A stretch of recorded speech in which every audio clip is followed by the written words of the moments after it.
So I'm going to give you a real informal tour of my grade 3 classroom. I've been teaching 12 years, mainly grades 3 to 6, but I thought I'd just explain everything and it might help you out. So I'll give you a real quick overview from the entrance, then I'll sort of go around and just explain everything I've got used for a purpose and helps me out with classroom management and general organization and the smoothness of how my classroom runs. So this is the door we came through, and I'll just venture over this way where all the real stuff matters. So this is just junk. Over here we've got books for the students to borrow. If you imagine all this stuff's out of the way, then they've got an area themselves to just borrow from, so it's not near student desks and they're not getting in the way of each other. So this will be your awards whiteboard. You get to decide what goes there. I'll put some posters, maybe some group stuff up here. These are boxes so I can do my rotations. And over here you can see this is where the magic happens. The TV, it's definitely necessary in a 2026 classroom. I'll just sort of store some stuff under here. I've got all this stuff I've gathered over the years. These are really good little cards. I'll open one now. This little storage thing's from Kmart, and then I've just got little games that I've laminated. I think these are back from 2015 or something. I haven't used them because I've been teaching grade 5, 6 for the last 6 years or something. And just a message, if you're a new teacher, you don't have to fill everything. Let it breathe a bit because you'll accumulate a lot of things over the year. This is from last year. My students, I left these messages on the board, but they're gonna have to go, including 6, 7, that's gone this year. As a teacher, you're probably gonna lose your whiteboard pens, so I've got an abundance of them, hopefully.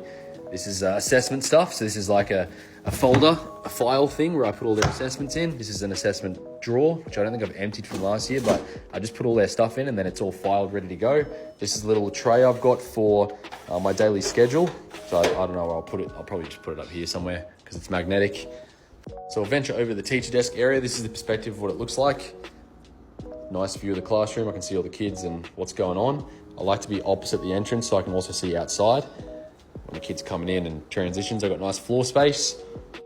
No, I don't have a teacher desk. I just like to have this sort of banana table thing, and then the kids can actually come to me with groups, and I've got all my equipment ready to go so no one's sort of confused and I don't need to move any furniture.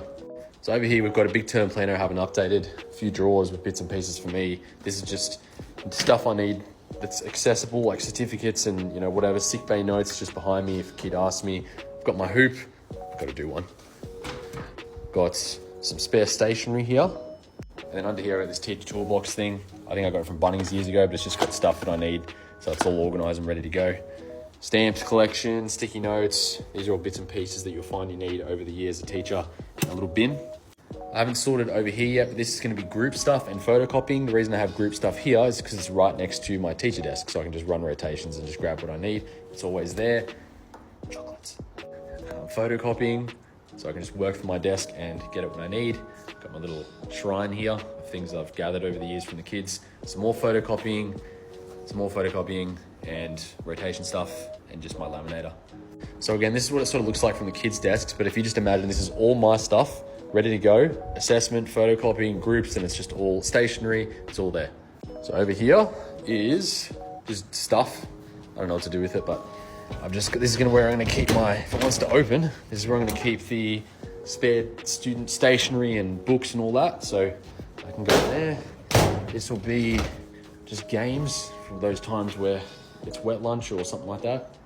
Like I said, I haven't really thought about these, but I've just got stuff, Scrabble letters up, and I bought them like 10 years ago. So just bits and pieces I still got to sort out. So we're now at the back of the classroom. As you can see, it's not huge, it's kind of an odd shape, but that's sort of why I have to have them up there. So that'll just be for me anyway, the kids won't use it, but this is the back of the room now. So we'll venture over to the left. So over this way, this would be where I have English, maths, spelling, all these walls, student group, another student group at the back, group here, and here. I bought these trolleys from IKEA, and they're like 10 bucks. These are from Kmart, 5 bucks. I think these were like $1. Don't spend money on your classroom. Yeah, but then I can use it for 10, 15 years in a row. I'm still undecided about this part. Might be student notes, might not. I'm not really sure yet. This is, again, just stuff that I've sort of had from grade 5 and 6 over the years that I'm not sure what I'll do with grade 3, but I've labelled it stencils and number searches and word searches, and so I don't know, we'll see. This is coloured paper for the students to use, some stuff for me, some, what are these? Extension activities, I suppose, and then just spare colours, paper, all that stuff, and then we're back at the door. So again, I'll flip the camera around. So we're now here. I just did a sort of full loop of the classroom. I'll go show you one more thing. This is the perspective of where I'll be teaching, so I thought I'd just show you that. Got a couple of groups and some rows. It's just the best way I can fit it really with this shape of the classroom and the space. And we'll walk over this way one more time and I'll just show you sort of like from the kids' perspective how it'll look. Just need to make sure I'm not going to trip over a desk here because I'm walking backwards. There we go.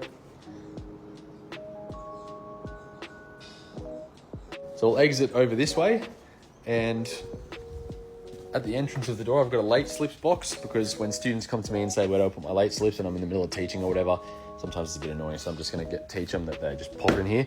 I collect it whenever. So obviously I haven't been able to put any posters or anything up. It's sort of just the layout of the classroom, but everything's practical, ready, and accessible for me, so it makes my life easier.